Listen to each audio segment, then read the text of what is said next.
Welcome to another episode of Bound by Wines Behind the Vineyard. Today's guest is pushing boundaries here in Margaret River. Think Portuguese native grapes in Australia, isn't it? So Luck, Art and Science, L.A.S, is Nic Peterkin. Hi Nic, how's it going today? Hi, yeah, really good, thanks. It's Awesome. Friday. It is Friday, so once this is up, it's happy hour. For you, isn't it? It's 5 o'clock? Yeah, I try to organize work meetings at 4 o'clock on Fridays. It's actually the same time as Singapore. It's 1 o'clock. Oh, it's Perth. Yeah. I'm thinking Melbourne in my head. Yeah. Okay. Well, thank you so much for taking the time to speak with us. So Nic is the founder of L.A.S, based in Margaret River. So before we dive in any deeper, we'd love to kick things off by having you describe the vineyards around Margaret River, if you can. Yeah, sure. Margaret River, I mean, a lot of people from Singapore have come to Margaret River, I'm sure, because it's only sort of a 4-hour flight outside of COVID. It's a very beautiful wine region. And I think what grasps a lot of people when they get here, it's not sort of, like the setting that you have behind you, like rolling sort of plains where you can only see vineyards. Margaret River is, there's just tiny little vineyards all sort of sprawled out across about 120 kilometers. It has ocean on 3 sides. So it's got ocean at the north and on the west and in the Southern Ocean as well. So you nearly always have wind going off an ocean, which regulates the temperature. Most of the vineyards that I source fruit from are only about maximum 5 kilometers, or actually the Grenache is a little bit further, but like 5 to 10 kilometers from the ocean itself. So there's a maritime influence which regulates the temperature, and it sits on the same parallel as Bordeaux, but in the southern hemisphere. So Margaret River is now establishing itself as one of sort of the best. Well, I'm obviously biased, but the best wine regions in Australia, easily. And it's getting up there in the world, even though our vines are only sort of 50 years old. So that's interesting. I guess me personally, and the vineyards that I source fruit from, they're all very, what I look for. So L.A.S stands for Luck, Art and Science. And what I'm looking for is sort of a combination of those things in a vineyard. And really a vineyard has to have the art to it, where it's a very unique sort of spot and has a lot of character to it. And that's very hard to put into sort of scientific terms. And then it also has to be very healthy and that kind of thing. But the real sort of thing that grabs me is a vineyard that's unique. They're generally quite small. They're only like one or 2 hectares in size. And they've got character or something that makes them stand out from other vineyards, in the region. It's interesting. Well, how did all of this get started? It started, I was traveling. I studied a master's in winemaking, and then I traveled to the United States to work. Actually, I traveled to Mexico at first to work in Mexico. And then from there went on to the United States and sort of saw a lot of techniques. And I to give a bit more context, so my family has been making wine in Margaret River since sort of the beginning. So my grandparents started Cullen wines, and then my father started a winery called Piero. So I grew up in wine, but if anyone, sort of listening or watching has grown up in their sort of family vineyards, in their family business, you'll know that you never get the good jobs as working for your family. You always get, from scratch. Yeah, you got to start from scratch. So like if you're working in a restaurant, you're washing dishes, or so in the winery, it's very similar to that. You're just you get the crap jobs. You basically are cleaning, weeding. So I never sort of saw the romance of it. Slowly, I worked my way up and got into an area where I did find quite interesting. There was, the blending, the tasting, even the business side of it, the distribution, being able to fly to Singapore and talk to people about the wines and talk about place. And so with that, I studied winemaking.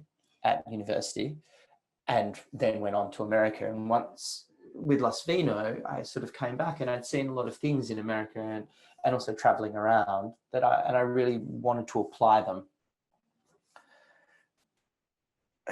I came back and sort of talked to my father at Pierre, and I was like, hey, I've got all these crazy ideas. I want to, do wild ferments. I want to experiment with Portuguese grapes, And he's like, no way could you do that with Piero. No way. Okay. It's not on brand, so I was is like, it? yeah, it wasn't on brand. And I mean, and then sort of my second question was, oh, well, can I buy some grapes? And he's like, well, no, we're selling out of all of our wine, I don't have grapes to sell. And so that led, the fortunate thing about growing up down here was knowing different people who had these beautiful little vineyards, and sort of it led to this sort of discovery of like finding really cool little sites. And I guess from the outset, growing up with wine, and at that time in 2013, it was, I didn't want to create the same wines that everyone else was creating. Like I didn't want to add to the sea of Cabernet Merlot or add to the sea of Semillon Sauvignon Blanc. I wanted to create wines that were sort of challenging concepts of wine in Margaret River that were a little bit different, but still delicious, not just different for different sake. Right. And that's sort of, and that's sort of how it sort of all came about. Well, but why Margaret River though, out of all of Well, I Australia? grew up, So take it back I home. grew up down here.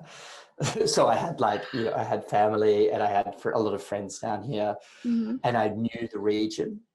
But excluding that, say if I didn't have family and I didn't grow up in Margaret River, I think I probably would have been drawn to this region because of surfing, and I love surfing. Okay. And it's also a very beautiful region. It's a coastal influence. There's just beautiful beaches. There's fresh produce, fresh, fish, and a lot of the produce you get, the actual farm that it comes from. So, Okay. and the people making it. So there was this sort of connection between the land and also what you were eating and what you were doing. So it's a great place to live. And now, I've got a little family, and it's a great place to raise a family. When I was younger, when I was 20, I wanted to get the hell out of here, it was boring. But now being a little bit older, it has sort of everything that I love in life. So, Yeah, I think away from the city life is a bit nice, isn't it? well, maybe during COVID, definitely. But I think it just, I think depends on where you're at in life, and where I'm at in life. I love it. In regards to winemaking, though, and vineyards in that respect, I mean, Margaret River has sort of proven itself to be one of the best places to grow grapes. I mean, in Australia, it's very consistent. Like besides this year, this vintage was really hard, but other vintages, it's been, due to the coastal influence, it regulates the temperature and it regulates the weather patterns. So you're not getting these extreme weather events. And with things like climate change making those extreme weather events occur more often, it almost is a little bit of a buffer to that. And so it just makes life a lot easier. The fruit quality coming in is incredible, as opposed to, I don't want to throw any other regions in Australia under a bus, but say Hunter Valley, they get a lot more rain during their growing season. So it's a lot harder to do the winemaking sort of stuff. Well, do you see potentially, I mean, you never say no to climate change, right? Because you never know when it's going to happen. But do you think you guys are kind of, it's in the back of your mind that, it could happen someday? I mean, definitely. I mean, I have no doubt climate change is happening. Yeah. And as it regards to like an industry like winemaking, where you're dependent on weather to grow your produce, it's actually really important. And I think a lot of the industry, are starting to take notice of that and going, okay, for us to survive, we really need to think about this and think about ourselves as an industry and how we're going to approach that. And I think that's why you also see that sort of move towards organics and less pesticides and herbicides and potentially damaging things to the environment in which we live. Yeah. I've heard that in France, especially they are looking at different varietals in the future years. So Yeah, definitely. And I mean, it's very, I guess the hardest thing with climate change is extreme weather events. yeah. It's if you said, okay, it's going to get colder or it's going to get warmer in your region, you can adapt to that quite easily with the varieties you plant or how you manage your vineyard. But by saying you're going to be able to get more extreme weather events, it's very hard to manage that because it might be a flood, it might be a drought, it might be, a storm, it might be hail, it might be frost. And all of those have a severe impact to what you're doing in the vineyard. So, yeah. Well, coming back to you, like, do you think you're a perfectionist when it comes to your winemaking style? Because like a few winemakers they've spoken about, I don't know, they seem to have some part of being a perfectionist though in their character. I always think that really good winemakers are anally retentive. Like they're honestly, like every very good winemaker I know is to some extent a perfectionist. Yeah, you have to be, And don't you? I think you have. It's something that I don't want to be, if you know what I mean. Like I would love to be able to not, because I find Nitpick. myself micromanaging stuff and I really don't want that to be part of my character. But, even things like hand waxing bottles, I'll be doing it and then someone will help me hand wax the bottles and then I'll be watching them being like, no, you've got to turn it, a little bit more to that and dip it a little bit deeper, and it's just like, oh, it doesn't even matter, like it doesn't. You're that People manager. looking at the bottle, people would, yeah, exactly. And I don't want to be, but I think you don't have to be a perfectionist. You have to care. You have to care about the products that you make too. And I think a lot of winemakers, and especially ones that you would have interviewed, because I mean, I assume you're interviewing people that you enjoy their wines. Yeah. They'd be people where the wine is a reflection of who the winemaker is. And so they don't want it to taste like crap because then it's a reflection of the person. So you find yourself, caring a lot about the final product. And I guess, with say natural wines and that kind of, movement in wine, for me, it's not really natural or not natural. It's really like the delineation of winemakers that care and winemakers that don't. And you get products that are, $10 or $20 bottles of wine that have no soul or personality or anything. They don't reflect the vineyard. They don't reflect the winemaker. They don't reflect anything. It's just trying to make a commodity to a certain price. And I guess every really good winemaker that I know that makes wines that I want to drink is the opposite of that. They're making wines that express the vineyard, express, sometimes the winemaking, but really express that they care about it. And yeah, that comes across. The extent of that is perfectionism. I think passion's the word for it, isn't it? Passion. Yep. That's a much better word, but yeah. To summarize. Passion's a better one, but I don't think I wouldn't do any job if I wasn't passionate about it. You have to be passionate. Otherwise days just Another drag on, it's another day. So exactly. Well, coming back to, L.A.S and its vineyards. So you don't own any of your vineyards. So you source the grapes from around the Margaret River region. Correct. So what spurred that? Maybe you can share. It generally starts with the vineyard. I'll give a good example. So, and this vineyard isn't in Margaret River. It's a little bit further north, about 100 kilometers north, kind of in between Margaret River and Perth. And I wasn't really interested in making Grenache. And, it wasn't on my radar as far as things to make. And then one of my friends who's a winemaker said, oh, there's some grapes for sale at this vineyard. It's a really interesting vineyard. Like you should go check it out. And so I went for a drive up to this vineyard and it was like nothing I'd ever seen, like it was all bush vines. It had no irrigation. They they didn't really manage it. It just kind of, they didn't even really spray it. They spray it twice a year because it's so windy and hot there. And the grapes sit about this far off the ground, maybe like 6 inches off the ground.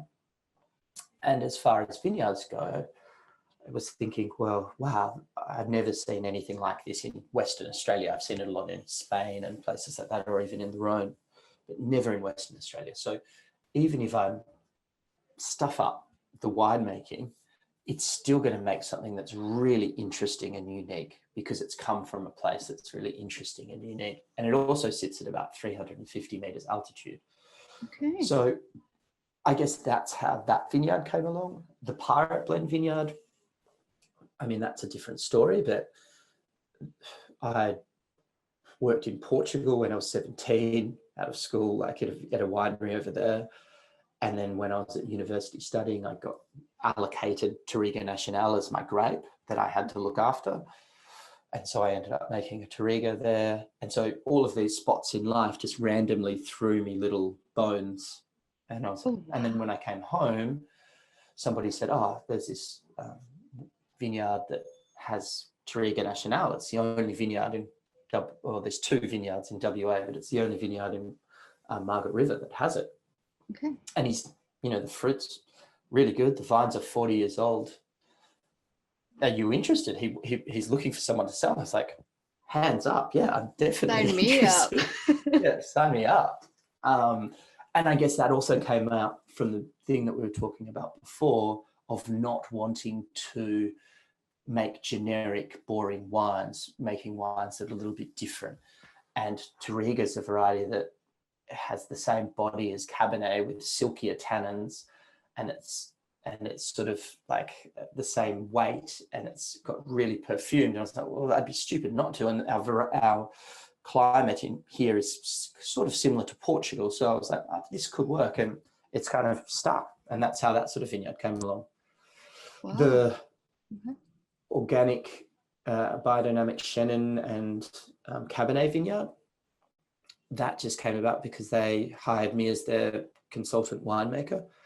And I saw they had excess fruit. And I was like, yeah, okay, I'm more than happy to take some of the excess fruit. And then in the first vintage, which was 2018 from that vineyard, the wine that came out of that, the vineyards itself is completely unmanaged. They don't do anything really. They just spray it 6 times a year because you have to, because it's quite humid in Margaret River. Mm-hmm. And then they let animals sort of roam around the vineyard. They have pigs and geese and cows and sheep. And the vines just kind of sprawl everywhere. And so when I first saw it with my like winemaking hat on, the thought was, this is not going to work. This is done. This is, was telling the guys, I was like, you're going to have to change your vineyard. It doesn't look like the vines you've got behind you, for example, in your little thing. But then tasting this fruit and making the resulting wine, it was like nothing I'd ever made before. And so there was something about it, whether it's biodynamics, whether it's organics, whether it's just the site or the animal influence, I'm not sure, but it was something about that vineyard. So yeah, that's how that came about. So that's 3 examples. Yeah, well, there's a lot of bits and pieces that kind of, it literally, I mean, it's luck, isn't it? Yeah. I mean, there's no method to finding the vineyard. It's really just, I reckon a great idea for an app is almost like Airbnb, but for vineyards. Oh yeah, and just vineyards on one side and winemakers on the other side. If anyone wants to invent that in Singapore, I'll use it. It'll it's be like easier Tinder, way isn't it? It's a like little a bit like dating Tinder, but I need Tinder for grapes and vineyards. Well, it's really interesting because like you hear about winemakers such as yourself going, to different continents, learning and experiencing, and then bringing that all back and, creating. It's refreshing to see what comes out of it. Yeah, definitely. And I mean, I guess most ideas, not even in wine, they come from generally the merging of things that don't often meet, new ideas. So I think wine has a beautiful thing about it where winemakers travel and then they it's such an interesting thing. Apparently, it's not the same with cheese, for example. Like winemaking, it's a very open profession. Winemakers are more than happy to share their techniques and share their craft with other winemakers, whereas other professions are quite closed. And I think the sort of reasoning a little bit, I don't know, maybe it's historic, but also winemakers never believe that you can emulate, you can't copy a wine, even if you know the exact same technique, because you'd have to also have the exact same grapes. There's just too many factors that go into wine that to emulate it. So you could copy a technique, but that's not going to make the same wine if you don't have the exact same grapes from the exact same vineyard. So it's a very open profession, which I love, and I love when people work for us and they talk to you about what they've experienced and you show them your ideas and you kind of bump heads and figure something out and try to create something completely new. You guys are like chefs, like Michelin chefs. Maybe, I don't know. Well, if you have one favorite, so I hate to ask this question, but if you have one favorite to pick out of all your creations so far, what do you think it would be? I know it's hard because hard, is it? I know, but I think the one that I really like, and I don't think it got to Singapore, was 2 years ago we fermented the same wine, which was a Pinot Noir rosé, using the native yeasts that we had extracted from native Australian flowers. And so we steeped sort of a base of wine with a whole lot of the same flour, waited for a natural ferment to start, and then we put the same, basically we used two different flowers and one as a natural ferment on the same wine, and it was a barrel of each, and the wine was completely different. And that was just because of the yeast on the flower, on the actual native flower. Oh, wow. That made it different. And so for me, I love that because I think it was the first of its kind in wine, and it was the first of its kind in Australia, and it was using luck, art and science, and it was something that people were really interested in because there's a lot of yeast on flowers themselves. So yeah, it was I guess that sort of little project was really fun. Do you think you'd do that again? A lot of work. I don't know, like it was kind of done. Like I achieved what I set out to achieve, so it was an experiment, and it was a lot of work. That's why I probably wouldn't do it again. Got it. Well, is it true that you kind of set out for L.A.S to be like a 3-year plan? So like you didn't think of it as long term, but now you are in your sixth year coming on? 7th. Already? 2013 was the first year that we produced. Almost 8 then. Yeah. It's so crazy, like I started with, it wasn't a business idea. It was more just like, I was just interested in making wine and I didn't have an avenue in which to do it. And I wanted to make wine with grapes like Touriga or Chenin Blanc. And so started the project. And I was like, well, I'm happy to do it. And then, the crazy thing was after 3 or 4 years, I was like, oh, wow, like I'm actually giving myself an income. Like I never thought that was going to happen, and now, I'm doing it full time and I've got, I'm paying myself and I'm like, oh, wow, this is actually working. I said, I didn't set out in that way. It was more just as an avenue. I was like, well, I think this is an interesting thing to discover.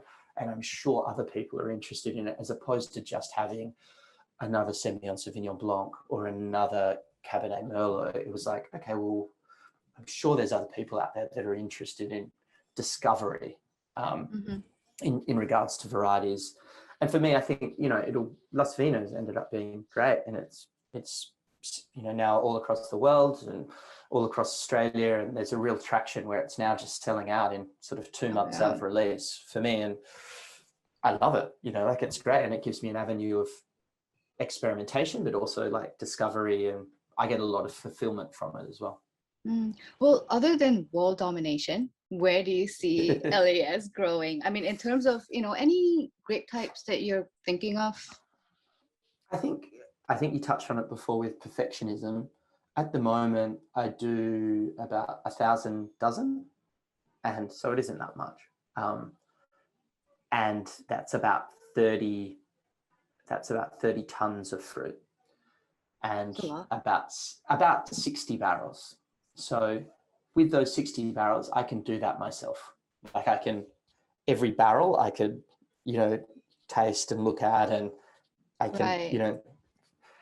more than that. And it starts getting, that's kind of, and I've talked about it with friends in the wine industry, that's about the point where then you need to start employing people, and then you need to kind of either go from 30 to 100 tons, Mm. because, so I think as far as tonnage and size, it'll stay the same. Okay. In regards to discovery, it's always just looking for new things or new varieties. Like there's a method that I'm interested in doing next year about soaking grapes, like white grapes, in ocean water for 24 hours. Okay. And through osmosis, you can extract, water comes out of the grape, sort of concentrating it, and then you may not need to use preservatives. And this method's been done in Sicily, and there's an Italian winemaker was telling me about it this year named Teresa. And so kind of interested in exploring that as an idea. Yeah, I mean, you And guys that's are more of surrounded by sea. well, yeah, and a lot of people that come to Margaret River mention that they get I think I've got a cellar palate, so I don't see it as much, but they get a saline character in a lot of the wines, even the Cabernet. Mm. So I'm interested in exploring that as a method. As far as varieties go, maybe in the Great Southern now, which isn't in Margaret River, but about a little bit further south, the Riesling out of there is really incredible. And I've sort of just stumbled upon a little vineyard down there. So maybe like a Riesling, just a Okay. tank fermented, beautiful. And that vineyard's a little organic vineyard. Mm-hmm. So yeah, that's Exciting not things giving too coming much up. away, but Uh, yeah, maybe. So just enough. Okay, just enough. well, just a couple more questions before we end the podcast. So the wine Sure. scene here in Singapore is actually increasing. So more, Gen Y, millennials, we're actually trying new wines. But I think one of the point is that we're just trying to convince people to step out of their comfort zone. So, step away from like Cabernet Sauvignon, like you said earlier, just new varietals. Do you have any tips or advice on, kind of exploring or breaking through those boundaries? From what I've read, it's a little bit like music and a little bit like food. Like prior to the age of 40, people are very willing to try new things. Mm-hmm. And then after the age of 40, you kind of get set in your Oh, ways. yeah. This is what I What I like. like. This is what Yeah. this is what I'm drinking, or this is what I'm listening to. And I mean, I guess well, before you hit 40, just try as many as you can. That's my advice. No, I don't know. God. Like, it's a weird thing. So if I ever go out drinking wines, I'll always try the weirdest wine on the wine list. And Mm-hmm. it's kind of why but everyone asks me to pick the wine, and I'm kind of the worst person for it, because everybody's like, oh, this is crap. This is so, what's this, like a skin contact wine from the Canary Islands? Like, what the hell? And I'm like, hey, life's short. Have you ever tried a wine from the Canary Islands? Like, I'm interested, Yeah, So true. I don't have any advice. I'd just say that, life's too short to drink shit wine and to drink the same thing every day. Like, explore, discover, That is good advice. And I guess the hard thing is knowing the variety and knowing what it'll match with certain foods, even, and knowing what it is. If it's like Touriga, or Tintakao, people might not have a clue. And I guess that's where you come into it, and that's where a really good sommelier comes into it. It's that education and educating yourself on the varieties. I mean, there's 1,300 varieties, over 1,300 varieties of wine, and 80% of it we just drink like 10 of those varieties. So it'll take a while to explore, but yeah. Hopefully we get there. But yeah. All right. Well, I think that's all the time we have for today. For our podcast listeners, we do have coupon codes for you to try out L.A.S wines on our website. So they can be found in the description in the podcast. But thank you, Nick, for your time. All the Well, best for thanks so much L.A.S. for your time. Yeah, I mean, we're excited for new stuff. And I hope in the future, hopefully next year, if the borders open up, we can head over. Well, Fingers crossed.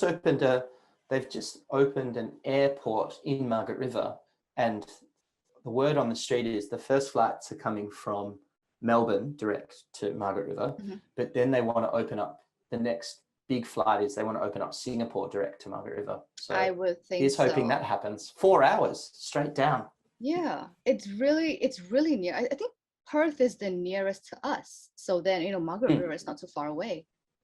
Yeah. So we're looking forward to seeing everyone again. I'm missing Singapore.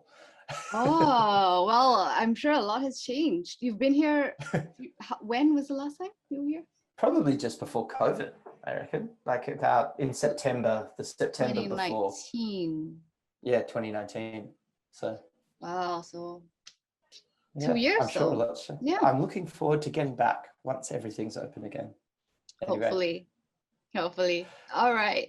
all Well, thank right. you so Thank you so much, much Nick. for your time. All right. Okay, bye.